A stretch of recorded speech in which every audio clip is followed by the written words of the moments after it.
नमस्कार. मी भाऊ तोरसेकर. तुम्ही बघत आहात प्रतिपक्ष. मित्रांनो, गेल्या डिसेंबरात जी नागपूरला विधिमंडळाचं जे हिवाळी अधिवेशन झालं होतं, तेव्हा दीर्घ काळानंतर उद्धव ठाकरे हे देवेंद्र फडणवीस यांना मुख्यमंत्री झाल्याचं अभिनंदन करायला पुष्पगुच्छ घेऊन गेले होते. त्याला आता 7-8 महिन्याचा काळ जवळजवळ झालेला आहे. आणि त्यानंतर वारंवार उद्धव ठाकरे माजी मुख्यमंत्री देवेंद्र फडणवीस यांच्या भेटीला जातात, कधी शाल घेऊन जातात, कधी पुष्पगुच्छ घेऊन जातात आणि जाताना आपला सगळा लवाजमा घेऊन जातात. आपल्या लाडक्या पुत्राला कडेवर घेऊन आणि आपल्या लाडक्या भाच्याचं बोट पकडून ते अगत्याने मुख्यमंत्री देवेंद्र फडणवीस यांना वारंवार का भेटतात. आणि मग अशी भेट झाली की लगेच उलट सुलट ब्रेकिंग न्यूज वगैरे सुरू होतात, सूत्रांचे हवाले दिले जातात. शिंदेना बाजूला काढून आता उद्धव ठाकरेंना इकडे घेतलं जाणार. कारण महाराष्ट्राच्या राजकारणात उद्धव ठाकरेंच्या आमदारांची देवेंद्र फडणवीसांना गरज नसली तरी दिल्लीच्या राजकारणामध्ये उद्धव ठाकरेंच्या 9 खासदारांची गरज नरेंद्र मोदींना आहे, असे युक्तिवाद केले जातात. आणि त्यामुळे उद्धव ठाकरे देवेंद्र फडणवीसांना भेटले किंवा कुठे वाटेत बोलले तरी ताबडतोब शिंदे अडचणीत येतात. कारण शिंदे नसले तरी चालतील, अजितदादांबरोबर देवेंद्र फडणवीस मुख्यमंत्री राहतील, पण दिल्लीमध्ये नरेंद्र मोदींना 9 खासदारांची गरज आहे, हा आवडता सिद्धांत झालेला आहे, निकष झालेला आहे. आणि त्याच्या आधारावर हे सुरू होतं. आणि एकदा सुरू झालं की हळूहळू 7-8 दिवसांनी तो विषय मागे पडतो.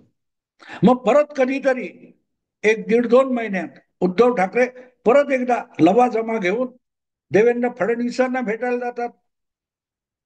कधी ते तुमचे विधानसभेचे अध्यक्ष राहुल नार्वेकरांना भेटतात. हे सगळं चालू आहे. आणि मग परत एकदा ते सगळं सुरू होतं की शिंदे संपले, शिंदे अमुक झालं, शिंदेची गरज नाही वगैरे. पण हा प्रश्न वारंवार येतो, याचं कारण असं आहे की उद्धव ठाकरेंनी गेल्या 3 वर्षामध्ये जी मुक्ताफळं उधळलेली आहे की एक तर तू राहशील किंवा मी राहीन, फडतूस, टरबुजा, काय काय म्हणून अपशब्द आणि अपमानाचे शब्द मुख्यमंत्री देवेंद्र फडणवीस यांच्यासाठी उद्धव ठाकरेंनी उच्चारलेले आहेत. त्यामुळेच आपण या माणसाचं तोंड पण मागणार नाही, हे वाक्य सोडून उद्धव ठाकरे जे जे काय बोलायचं ते सगळं बोलून गेले. मग असं असताना पुष्पगुच्छ घेऊन किंवा शाल घेऊन किंवा लवाजमा घेऊन उद्धव ठाकरे देवेंद्र फडणवीसांना का भेटतात, हा प्रश्न पडणं, कोणालाही पडणं स्वाभाविक आहे. पण त्यामागे जी कारणं लावली जातात ती चमत्कारिक आहे. कारण 2 गोष्टी असतात मित्रांनो. कुठलाही व्यवहार होतो तेव्हा दोन्ही बाजू कमी अधिक प्रमाणात गरजू असतात. ज्याची गरज कमी असते त्याची कमी असली तरी गरज असते, आणि जो अधिक गरजवंत असतो तो सुद्धा गरजवंत असतोच. म्हणजे दोनही गरजवंत जेव्हा एकत्र येतात तेव्हा घालमेल होते, पण तडजोड होते, सौदा होतो आणि मग व्यवहार होतो. पण जिथे एका बाजूला कुठल्याही परिस्थितीत गरजच नाही आणि अशा वेळेला समोरचा येऊन आपला माल त्याच्या गळ्यात मारायला बघत असेल तर तो सौदा होत नाही मित्र, तो सौदा होत नाही. आणि त्यामुळे नरेंद्र मोदींना 9 खासदार हवेत यासाठी हा सगळा खेळ चाललाय. हा मुळातच खोळा युक्तिवाद आहे. मोदींना त्याची गरज नाहीये आणि तसं कधी दाखवण्यात पण आलं नाही, सुचवण्यात पण आलेलं नाही. पण उलट शरद पवारांकडे जे 8 खासदार आहेत त्यांना सत्तेपासून दूर राहणं शक्य नाही, म्हणून ते सत्तेजवळ जाण्यासाठी बोलतात, वागतात. आणि शरद पवार सुद्धा बोलतात. तेव्हा ती जी चर्चा होते की अजितदादा शरद पवारांच्या भेटीनंतर सुप्रियाताई मंत्री होतील केंद्रात वगैरे, त्याची शक्यता असते का? दोन्ही बाजूनी गरजा असल्या तरी एका बाजूची गरज जास्त आहे, मग त्याला प्रतिसाद का मिळत नाही, पुढे का जात नाही? आणि इथे लक्षात घ्यायचा, हा युक्तिवाद सोडून दुसरी काही शक्यता आहे का बघावं लागतं. भले मोदींना किंवा फडणवीसांना उद्धव ठाकरेंची किंवा पवारांची गरज नसेल, पण पवारांना आणि उद्धव ठाकरेंना भाजपच्या जवळ जाण्याची गरज आहे का? तर त्याचं उत्तर मिळतं. त्याचं उत्तर मिळतं आणि ते पवारांच्या किंवा उद्धवच्या आमदारांकडून मिळतं. विरोधी पक्षात बसून आपल्या मतदारसंघात विकास करायला निधी मिळत नाही आणि त्यामुळे सत्तेसोबत राहणं आवश्यक आहे. सत्तेमध्ये जाणं किंवा सत्तेसोबत राहणं अगत्याचं आहे. ही भाषा उद्धव ठाकरेंचे आमदार असोत किंवा शरद पवारांचे आमदार असोत, ते वारंवार बोलतात. म्हणजे आम्ही पुढची निवडणूक जिंकायची असेल तर या 5 वर्षामध्ये आपापल्या मतदारसंघात काहीतरी केलेलं दाखवावं, यासाठी सत्तेच्या जवळ जाण्यासाठी आम्ही गरजवंत आहोत, असं या दोन्ही पक्षांच्या आमदारांच्या बोलण्यातून वारंवार सूचित होत असतं. पण यांच्याशिवाय आमचं सरकार चालणार नाही, दिल्लीतलं सरकार चालणार नाही, राज्यातलं सरकार चालणार नाही, असं कोणी बोललंय का? नाही बोलले. हा, गमती गमतीमध्ये गेल्या पावसाळी अधिवेशनात देवेंद्र फडणवीसांनी मल्लीनाथी केली होती की निदान पुढची 4 वर्ष आम्ही पलीकडच्या बाजूला, म्हणजे विरोधी पक्षात जाण्याची शक्यता नाहीये, पण उद्धवराव तुम्हाला इकडे येण्याची शक्यता आहे. हा जो टोमणा होता त्याला अनेकांनी आधार बनवण्याचा प्रयत्न केला आणि उद्धव ठाकरेंना देवेंद्र फडणवीसांची ऑफर वगैरे हा युक्तिवाद सुरू झाले. आणि मग जेव्हा असलं काहीतरी होतं तेव्हा मग उद्धव ठाकरे हे देवेंद्र फडणवीसांना भेटले की तो चर्चेचा विषय होतो आणि मग कारणं शोधली जातात, मग युक्तिवाद सुरू होतात.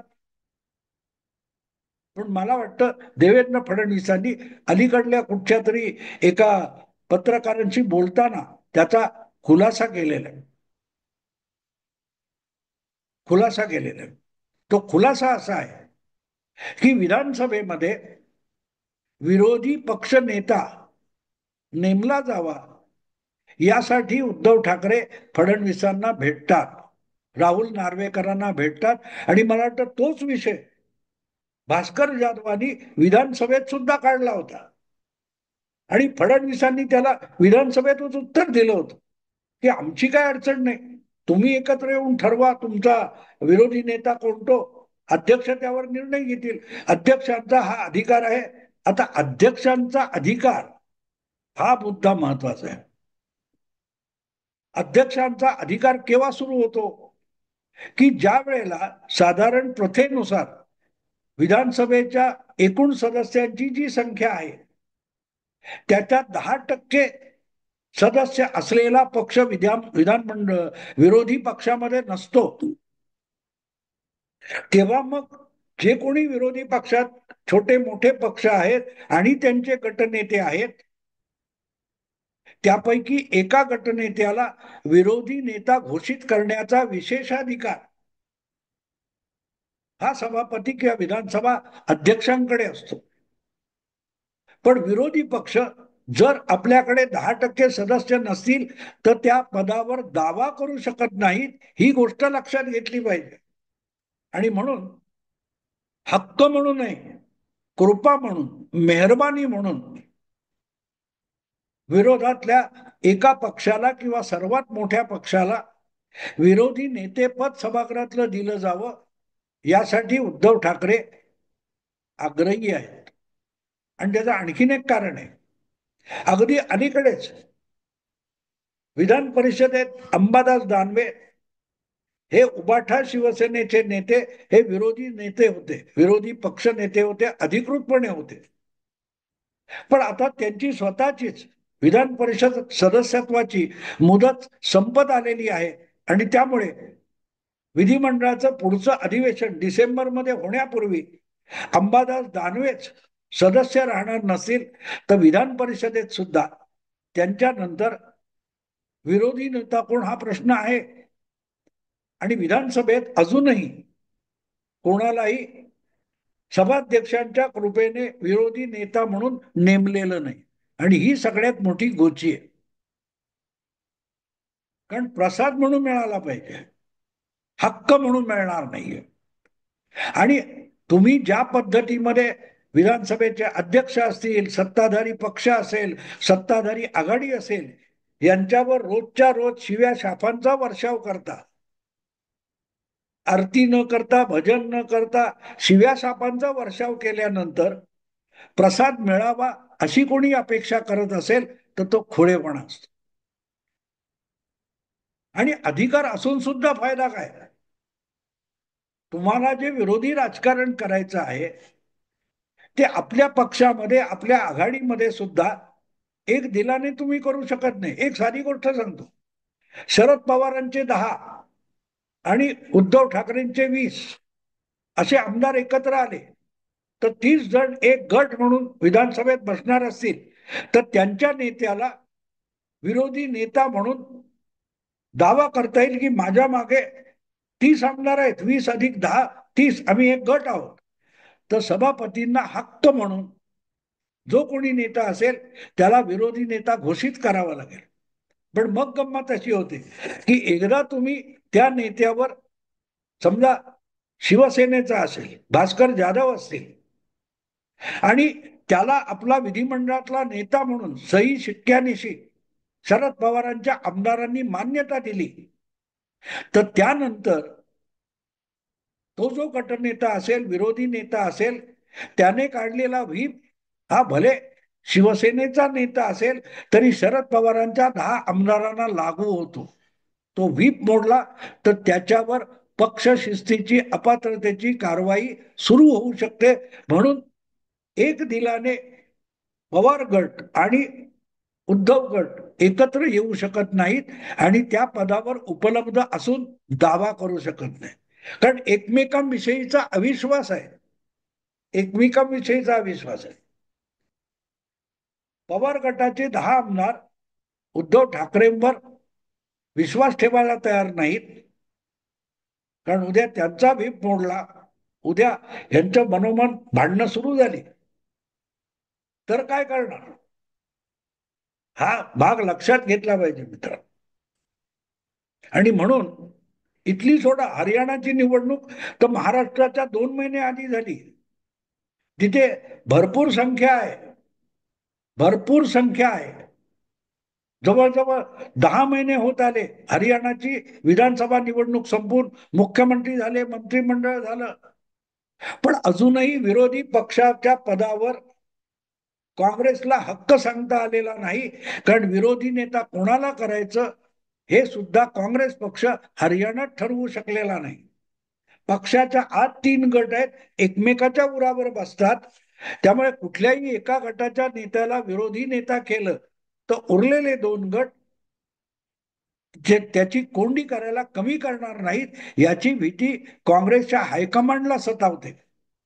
आणि म्हणून जे पद उपलब्ध आहे हरियाणामध्ये ते सुद्धा काँग्रेस घेऊ शकलेली नाही. आणि महाराष्ट्रात संख्याबळ नसल्यामुळे विरोधी नेता होऊ शकलेला नाही. आणि त्यामुळे जुन्या मैत्रीच्या आठवणी जागवून देवा भाऊकडे साकडं घातलं जातंय की बाबा रे, झालं गेलं असेल पण तेवढं एक पद तरी आम्हाला द्या.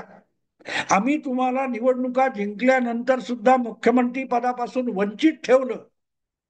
अधिकार तुमचा होता, निवडणूक तुमच्या नेतृत्वाखाली 2019 मध्ये जिंकली होती. पण ज्याने मुख्यमंत्री व्हायचं त्याच्या तोंडचा घास काढून त्याला आम्ही विरोधी नेते पदावर बसवलं होतं.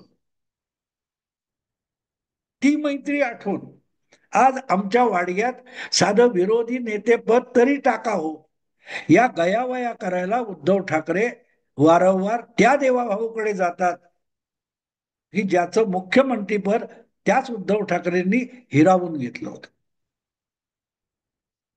वारंवार भेटण्याचं दुसरं काही कारण नाही, दुसरं काहीही कारण नाही. परत एकदा आपण एनडीए मध्ये जाऊ. नाही, आता उद्या काहीतरी 2 दिवसात दिल्लीला इंडी अलायन्सची बैठक होऊ घातलेली आहे. त्यात सहभागी व्हायला उद्धव ठाकरे जाणार आहेत. जर तुम्ही अजूनही इंडी अलायन्स बद्दल आशाळभूत असाल तर तुम्ही एनडीए मध्ये जाणार, मोदी फडणवीसांना मदत करणार, हा युक्तिवाद येतो कुठून? खोडेपण आहे. त्यासाठी उद्धव ठाकरे फडणवीसांना भेटत नाहीत. आणि हे काल परवा खुद्द फडणवीसांनी पत्रकारांशी बोलताना सांगून टाकलं की लवकरात लवकर विरोधी नेतेपदावर कोणाची तरी नेमणूक करावी, ही मागणी करण्यासाठीच उद्धव ठाकरे आपल्याला भेटलेले आहेत, हे फडणवीसांनी सुद्धा सांगून टाकलं.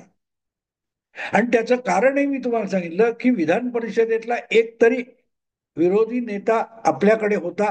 आता त्याची मुदत संपले, तर निदान विधानसभेतलं विरोधी नेतेपद आपल्याकडे असावं, एक घटनात्मक पद आपल्या पक्षाकडे असावं, यासाठी जी अगतिकता आहे त्यातून परत परत भेटलं जातं.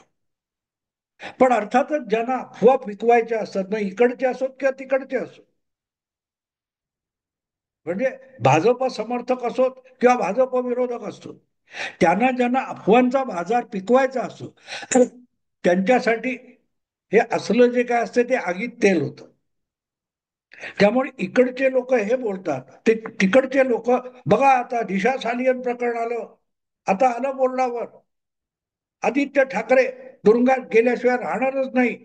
तर आदित्य ठाकरेला वाचवण्यासाठी, आपल्या मुलाला वाचवण्यासाठी उद्धव ठाकरे वारंवार मुख्यमंत्री गृहमंत्री देवेंद्र फडणवीसांची भेट घेतात.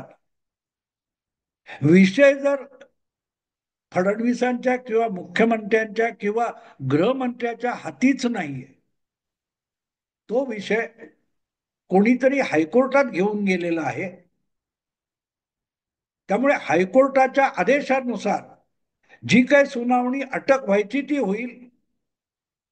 आणि देवेंद्र फडणवीस तर हायकोर्टाचे न्यायमूर्ती वगैरे नाही आहेत. सगळा दिशा सालियन जो काही विषय आहे तो हायकोर्टातल्या याचिकेशी संबंधित आहे. महाराष्ट्राच्या गृह खात्याकडे किंवा महाराष्ट्राच्या पोलीस खात्याकडे दिशा सालियनचा विषय नाहीये. त्याला जी जी काय फोडणी घातली जाते, ऊत आणला जातोय, तो हायकोर्टातल्या याचिके संबंधीचा आहे. त्यामुळे इकडचे लोक मोदी सरकारला खासदार पाहिजे म्हणून म्हणणार, आणि तिकडचे लोक हे दिशा सालियनचा विषय घेऊन त्याच शिळ्या कढीला परत परत ऊत आणत असतात. पण मुद्दा दोन्हीकडचा नाहीये. देवेंद्र फडणवीस सांगतात ते मला योग्य वाटतं आणि खरं वाटतं की आता झाले 8 महिने निघून गेले, आमचा हक्क नाही, आम्ही मान्य करतो.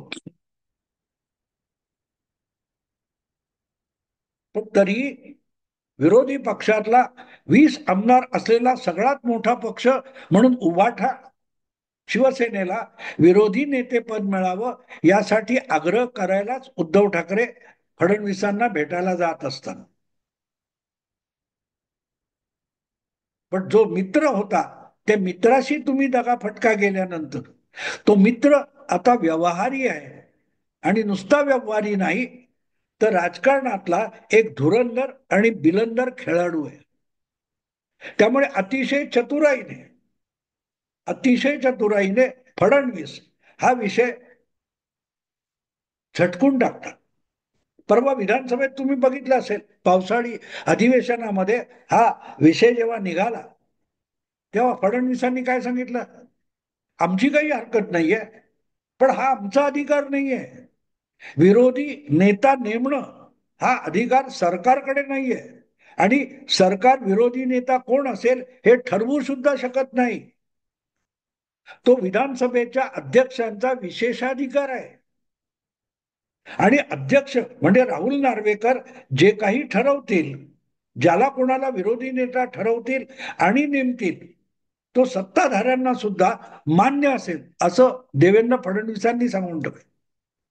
पण मुद्दा असा असतो मित्रांनो की राहुल नार्वेकर यांना मुळात विधानसभेचा अध्यक्ष म्हणून उमेदवार कोणी ठरवलं होतं? फडणवीसांनी ठरवलं होतं. त्यामुळे राहुल नार्वेकर यांना जर विधानसभेचे अध्यक्ष बनवण्याचा पवित्रा किंवा निर्णय देवेंद्र फडणवीस घेत असतील, तर मग विधानसभेतल्या विरोधी नेत्याच्या नेमणुकीचा जो अधिकार विधानसभा अध्यक्षांकडे आहे तो कागदोपत्री आहे, पण त्यावर निर्णय घेण्याचा अधिकार, नैतिक आणि पक्षीय अधिकार आपोआप मुख्यमंत्री असलेल्या देवेंद्र फडणवीसांकडे येतो.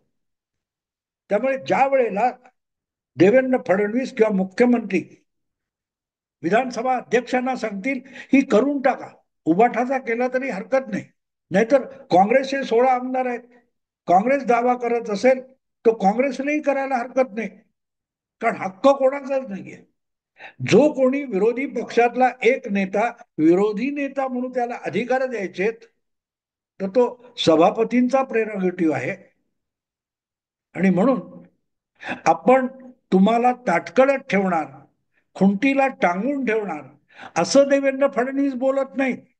पण ते काय सांगतात, तो विधानसभा अध्यक्षांचा विशेषाधिकार आहे, अध्यक्षांनी नेमावं, आमची काय अडचण नाही. विरोधकांनी एक दिलाने एकजुटीने कोणतो नेता नाव सांगावं, अध्यक्षांना सांगावं, अध्यक्षांनी निर्णय घ्यावा, सत्ताधारी पक्ष त्याला मंजुरी देतो, मान्यता देतो, सहमती दाखवतो. तेव्हा उद्धव ठाकरे वारंवार फडणवीसांना भेटण्याचं हे एवढंच कारण आहे, हे लक्षात घेतलं तर ह्यावरची चर्चा पुढे लांबवण्याचं कारण नाही. असो मित्रांनो, आता इथेच थांबतो. आवडलं लाईक करा, शेअर करा आणि प्रतिपक्षाला सबस्क्राईब करा. नमस्कार.